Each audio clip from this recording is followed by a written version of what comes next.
thank you for joining us this morning. Last night, on President Trump's orders, U.S. Central Command conducted a precision strike in the middle of the night against 3 nuclear facilities in Iran, Fordow, Natanz, and Isfahan, in order to destroy or severely degrade Iran's nuclear program. And as the chairman of the Joint Chiefs will demonstrate, it was an incredible and overwhelming success. The order we received from our commander-in-chief was focused, it was powerful, and it was clear. We devastated the Iranian nuclear program. But it's worth noting the operation did not target Iranian troops or the Iranian people. For the entirety of his time in office, President Trump has consistently stated for over 10 years that Iran must not get a nuclear weapon. Full stop. Thanks to President Trump's bold and visionary leadership and his commitment to peace through strength, Iran's nuclear ambitions have been obliterated. Many presidents have dreamed of delivering the final blow to Iran's nuclear program, and none could until President Trump. The operation President Trump planned was bold and it was brilliant, showing the world that American deterrence is back. When this president speaks, the world should listen. And the U.S. military, we can back it up. The most powerful military the world has ever known. No other country on planet Earth could have conducted the operation that the chairman is going to outline this morning. Not even close. Just like Soleimani found out in the first term, Iran found out when POTUS says 60 days that he seeks peace and negotiation, he means 60 days of peace and negotiation. Otherwise, that nuclear program, that nuclear capability will not exist. He meant it. This is not the previous administration. The President Trump said no nukes. He seeks peace, and Iran should take that path. He sent out a truth last night saying this: any retaliation by Iran against the United States of America will be met with force far greater than what was witnessed tonight. Signed, the President of the United States, Donald J. Trump. Iran would be smart to heed those words. He's said it before, and he means it. I want to give recognition to the Chairman of the Joint Chiefs of Staff, the Joint Staff, General Eric Kurilla at CENTCOM, who did a phenomenal job, he and his staff, all of CENTCOM. Policy across the board, this was a joint effort, and across the Pentagon effort. I want to recognize the pilots who flew those bombers, who flew those fighters, who flew those refuelers, warriors. I want to recognize the sailors on those destroyers, in those subs, on those carriers, warriors, all of them.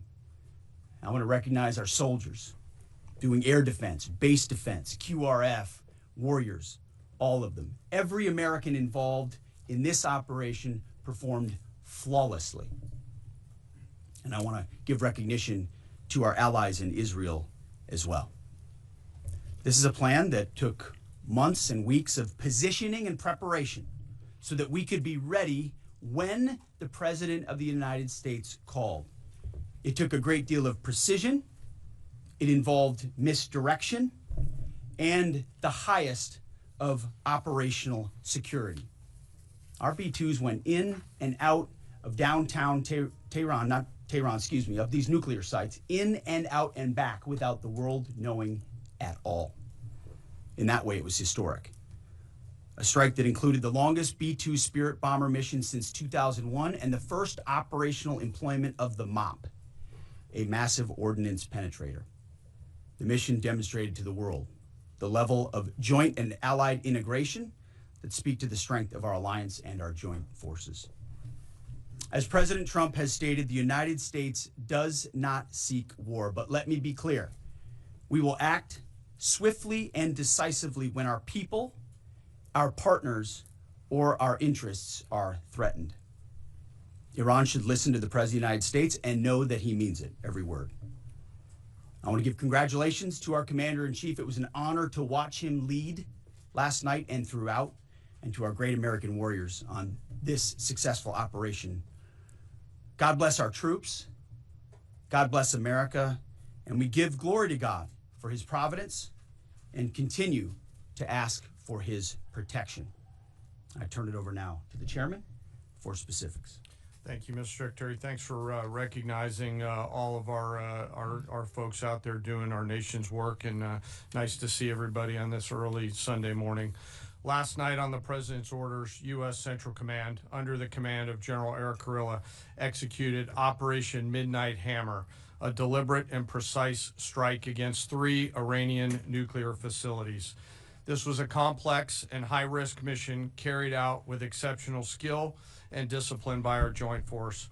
I want to thank every service member, planner, operator that made this mission possible.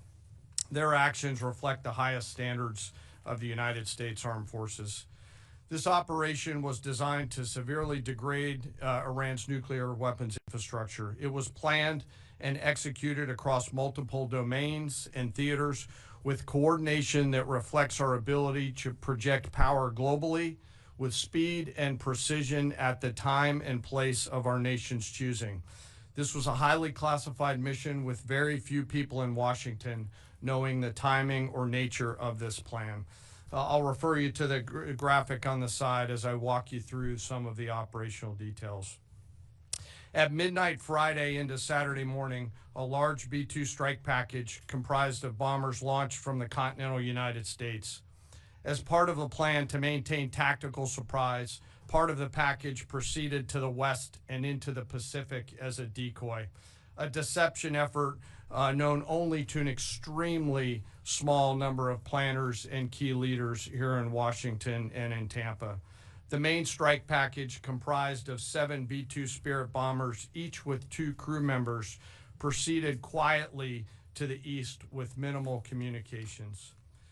Throughout the 18-hour flight into the target area, the aircraft completed multiple in-flight refuelings. Once over land, the B-2s linked up with escort and support aircraft in a complex, tightly timed maneuver requiring exact synchronization across multiple platforms in a narrow piece of airspace, all done with minimal communications. This type of integration is exactly what our joint force does better than anyone else in the world.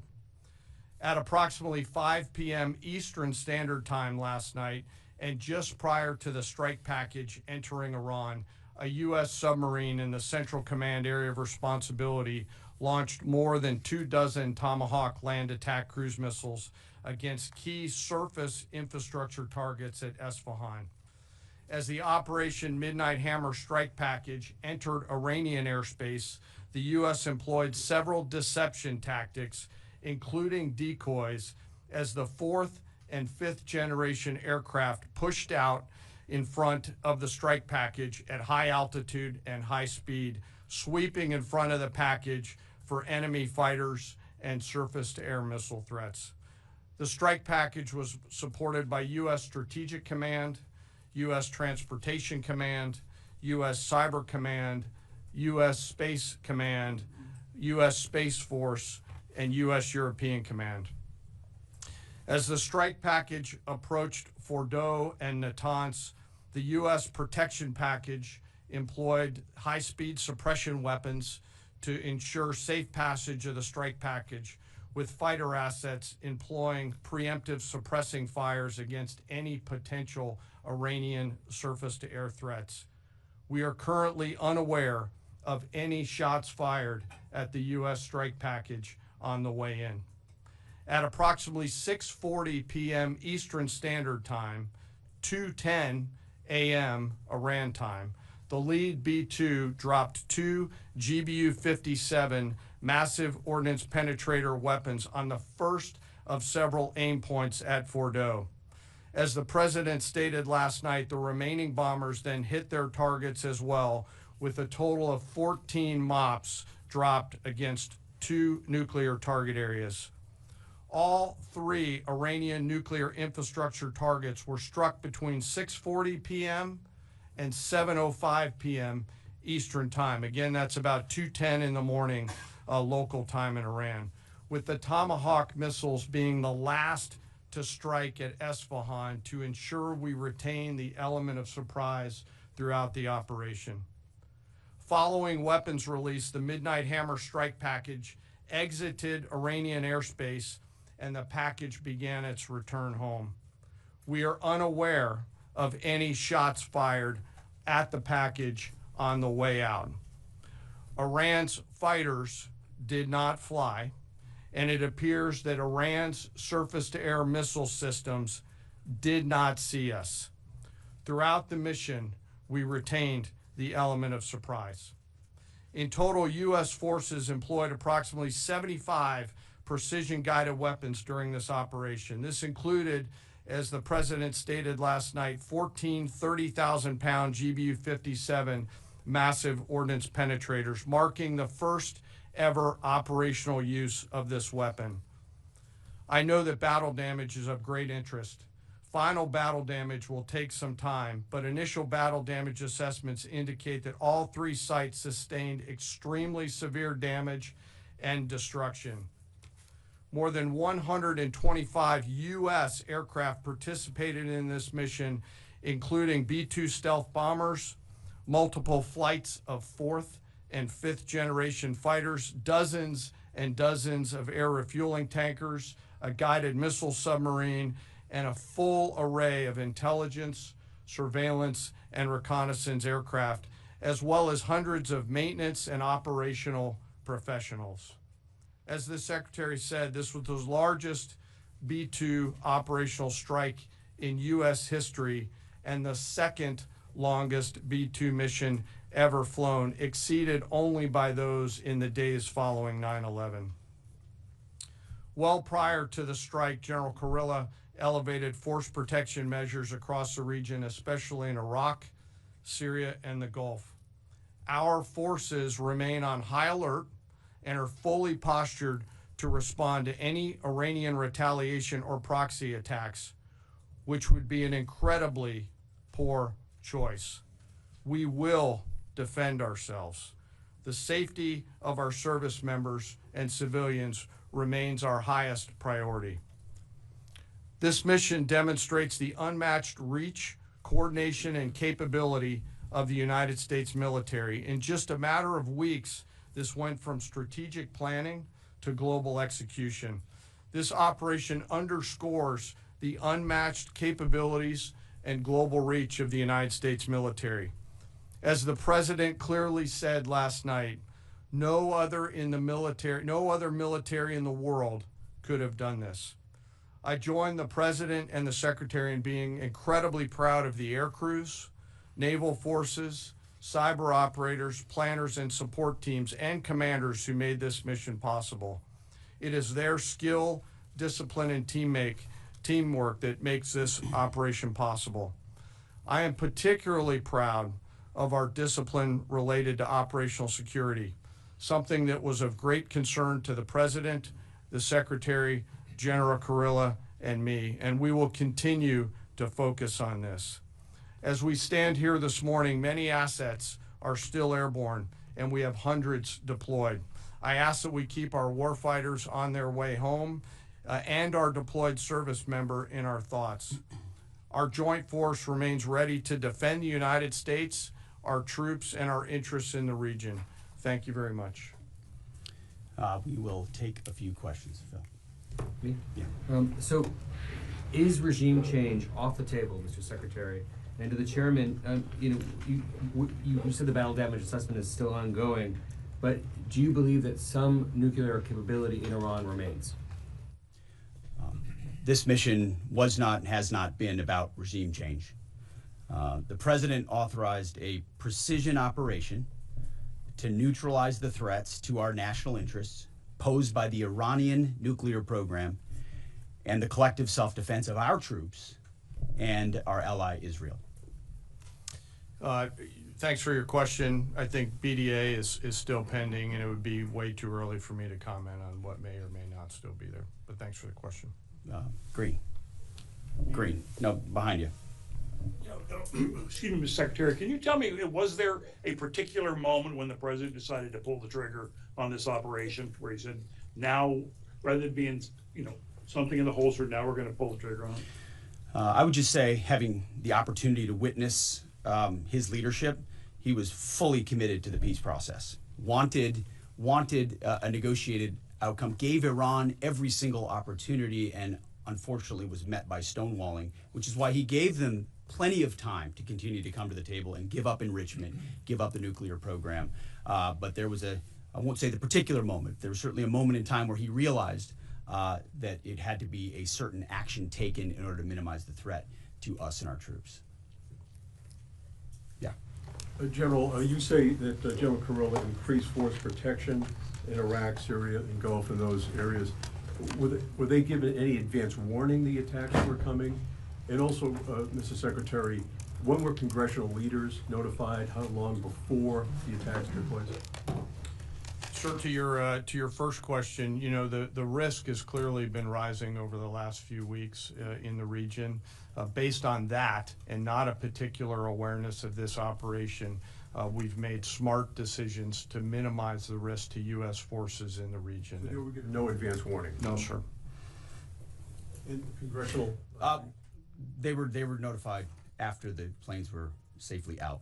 Well, we complied with the notification requirements of the War Powers Act. The attacks, they were notified? They were immediately thereafter. Yes. Thank you, Secretary.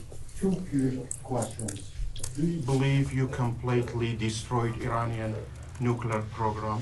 And how about Iranian ballistic missiles? Your ally Israel always saying that is biggest threat. And second question is very important. What will be your next step if Iran or militias under Iranian influence in the region attack U.S. interests or allies in the region? And you can chime in on this too, Mr. Chairman. The battle damage assessment is ongoing, but our initial assessment, as the chairman said, is that all of our precision munitions struck where we wanted them to strike and had the desired effect, which means especially in Fordow, which was the primary target here, we believe we achieved destruction of capabilities there. Ultimately, wherever it may be, whether it's in Iraq or Syria or bases in the Gulf, as the president said, it would be as the chairman said, it would be a very bad idea for Iran or its proxies to attempt to attack American forces. Yes. Thank you, Mr. Secretary. Regarding retaliations, Iran and North Korea are cooperating on nuclear and missile development.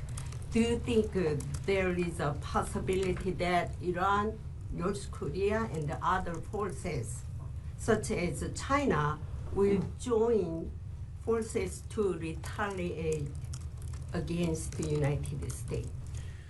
Well, unfortunately, because of the policies under the previous administration, we drove those countries together, and ultimately that creates a challenging environment. For this particular operation, the focus is on Iran and Iranian nuclear capabilities. That's our focus here, is to not just say that they can't have, but President Trump has said from over 20 years, frankly, Iran cannot have a nuclear weapon. And ultimately, he decided this is the moment, given their stonewalling, when direct military action had to be taken to prevent that from happening. Yes? Thank you very much. General Caine, I understand OPSEC, I respect OPSEC. Can you say at all what security procedures are being taken to protect U.S. troops in Iraq and elsewhere in the Middle East? And Secretary Hegseth, as a global war on terrorism veteran, what do you say to veterans who may be concerned the U.S. is getting into another open-ended war in the Middle East over weapons of mass destruction? Thanks, sir, for the question. I won't comment on what force protection measures are being taken in the region. What I will say is we're being proactive and not reactive, and being very thoughtful about ensuring that we do all that we can to protect our forces out there. And I would just say, as the president has directed and made clear, this is most certainly not open-ended. It doesn't mean it limits our ability to respond. We will respond if necessary. The most powerful military in the world is postured and prepared to defend our people. But what the president gave us, as I said, was a focused, powerful, and clear mission on the destruction of Iranian nuclear capabilities. Those were the targets. That's what was struck. That's what was overwhelming. That's what was overwhelming. That's what the Iranian regime needs to understand, as the president put out last night. He wants peace. There needs to be a negotiated settlement here. We ultimately demonstrated that Iran cannot have a nuclear capability. That is a very clear mission set on this operation.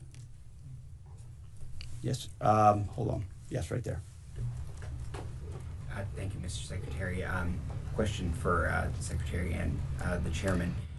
How was this strike coordinated with the Israelis on a strategic level, militarily, and on a tactical level? Was there any direct Israeli military participation in this operation? Well, I would say certainly Israel had an incredible military success, especially at the beginning and ongoing, in degrading Iranian capabilities, in degrading Iranian launchers, MRBMs. It's been incredible to watch what our ally Israel has been able to do. And there certainly have been conversations. I mean, General Kurilla at CENTCOM has worked closely in the defense of Israel for many years. And part of this operation was the defense of Israel and the ongoing defense of Israel. But as it pertains to this strike, this was U.S. operated and U.S. led. We took advantage of some of the preparatory work that's been done over the past week and a half in terms of axis of approach. I won't get into the particulars, but as the Secretary said, it was a U.S. strike. We made sure we were not in the same piece of airspace and sky. Aside from that, that was the extent of it. We'll take a couple more. Yeah, right there. Question to the Secretary first. Are you concerned whatsoever now about the reaction from U.S. allies given the strike, particularly those in the Gulf? And to the Chairman, if I may, I understand you don't want to speak to specific assets and force protection measures, but do you anticipate at least having to bring in any further assets from other theaters to aid in force protection over the coming days? We certainly understand the challenges of allies in the region, and we have been respectful and working in collaboration with them as it pertains to basing and sensitivities there. Ultimately, they've got a lot of assets and people in those locations also where American troops are co-located. So that's a consideration of ours. We've been in close consultation with them, and we appreciate the support that we have gotten. Thanks for the question on sort of the global picture. And as you know, that's one of my jobs, is to look globally at the entire range of challenges. We are always carefully considering our force posture around the world, and then offering options to the Secretary and to the President. I won't comment on any future things, but the American people should know that we carefully consider those moves around the world and try to modulate as needed our force structure in the region. Absolutely. Yeah, right here. Thank you. What communications are being sent to the Iranians right now, and is there any possibility of diplomacy now or in the coming days? I can only confirm that there are both public and private messages being directly delivered to the Iranians in multiple channels, giving them every opportunity to come to the table. They understand precisely what the American position is, precisely what steps they can take to allow for peace, and we hope they do so. Yes. The president may not want an open-ended conflict. The Iranians may disagree. Are you prepared for a protracted war? Well, anything can happen in conflict. We acknowledge that. But the scope of this was intentionally limited. That's the message that we're sending. With the capabilities of the American military, nearly unlimited. So Iran, in that sense, has a choice. But we've made it very clear to them, this is nuclear sites, this is nuclear capabilities, this is the line that the president set, and we set that back. Now is the time to come forward for peace. But I think one of the takeaways from this as well is the unprecedented level of ongoing cooperation. I can't speak highly enough of the chairman and his staff and General Kurilla in CENTCOM, what they've done to look around the corner, to pre-position, to understand how an operation like this comes together. The scope and scale of what occurred last night would take the breath away of almost any American if you had an opportunity to watch it in real time. And I think Tehran is certainly calculating the reality that planes flew from the middle of America in Missouri overnight, completely undetected over 3 of their most highly sensitive sites, and we were able to destroy nuclear capabilities. And our boys in those bombers are on their way home right now. We believe that'll have a clear psychological impact on how they view the future, and we certainly hope they take the path of negotiated peace. But I could not be more proud of how this building operated, of the precision, the sensitivity, and the professionalism of the troops involved in this effort. I will take one more. We'll take one more question. Yes, right there. Thank you, Mr. Secretary. Concerning the justification for these strikes, in March, the Office of the Director of National Intelligence released their threat assessment, concluding, quote, Iran is not building a nuclear weapon, and Caine has not authorized the nuclear programs he suspended in 2003, unquote. So what new intelligence does the U.S. have since then that the Iranians have changed their position on nuclear weapons? And does this new intelligence come from U.S. sources and methods, or are we getting this information from other countries? Well, I would just simply say that the president's made it very clear. He's looked at all of this, all of the intelligence, all of the information, and come to the conclusion that the Iranian nuclear program is a threat, and was willing to take this precision operation to neutralize that threat in order to advance American national interests, reduce the Iranian nuclear program, and obviously collective self-defense of ourselves and our allies. So he looked at all of it, understood the nature of the threat, and took bold action I think the American people would expect in a commander-in-chief. That's all we've got. Thank you very much. Appreciate it. Mr. Chairman. Thank you. Mr. Chairman,